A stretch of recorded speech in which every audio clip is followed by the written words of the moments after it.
एक बेटा अपने माँ से का कहता भैया, सुनी और समझी।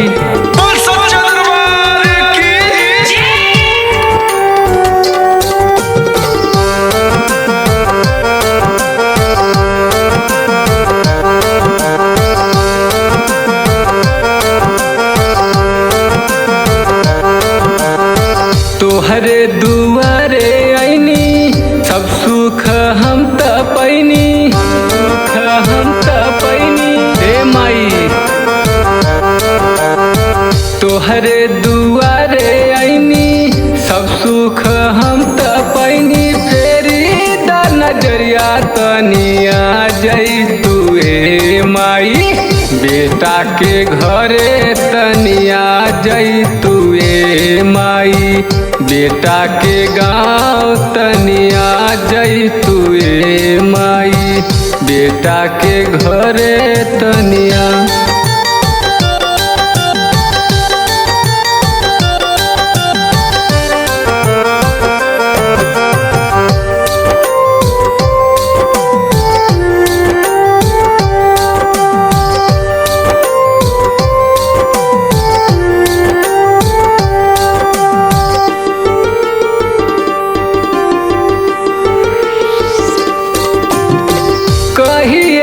माई हमरो बाटे रे मन सा, बेटवा के अपने पूरा द तू ललसा, अपने पूरा द तू ललसा हे माई।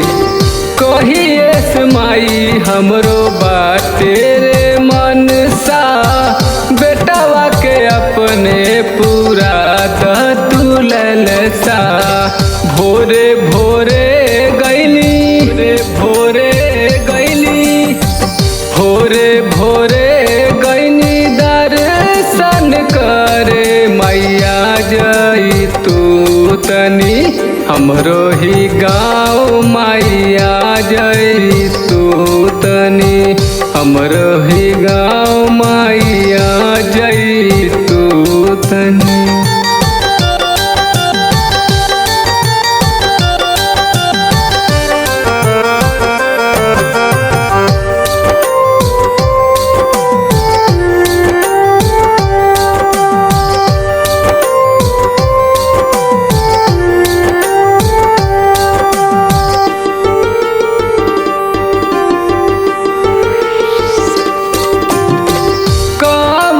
गलती हम कईनी मयरिया, बेटा के अपने देखा डहरिया, बेटा के अपने देखा डहरिया हे माई। कौन गलती हम कईनी मयरिया, बेटा के अपने देखा डगरिया।